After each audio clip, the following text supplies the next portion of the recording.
দর্শক, আমার সামনে যে জলজ উদ্ভিদগুলো দেখতে পাচ্ছেন এর নাম হচ্ছে চাঁদমালা। এর বিজ্ঞানভিত্তিক নাম হচ্ছে নিমফোয়েডিস হাইড্রোফাইলা এবং ইংরেজিতে বলা হয় ক্রেস্টেড ফ্লোটিং হার্ট এবং হোয়াইট ওয়াটার স্নোফ্লেক।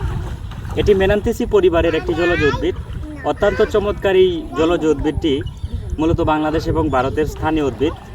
পানি জমে থাকা এমন হাওর বাওর বিল ঝিল জলাশয়ে এই উদ্ভিদটি আমরা প্রায়ই দেখে থাকি। এর যে পাতাটা দেখতে পাচ্ছেন উপরে চিরসবুজ মসৃণ শাপলার পাতার মতো এবং নিচে প্রকট শিরা বিশিষ্ট।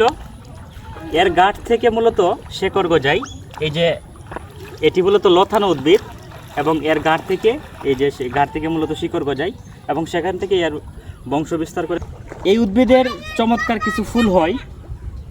ফুলগুলো 5 থেকে 6 পাপড়ি বিশিষ্ট সাদা আকৃতির ছোটো ছোটো ফুল। একসাথে যখন অনেক ফুল ফুটে তখন মনে হয় আমরা তারকা খচিত আকাশ দেখছি। রাস্তা দিয়ে চলার সময় অনেক সময় আমরা হাওর বাওর বিল ঝিল বিভিন্ন জায়গায় প্রায়ই এই উদ্ভিদটা আমরা চোখে দেখি, কিন্তু এর সঠিক পরিচয় আমরা জানি না। মূলত এই উদ্ভিদের পরিচয়টি দেওয়ার জন্য আমার এই ভিডিও। ধন্যবাদ সবাইকে, ভালো থাকুন।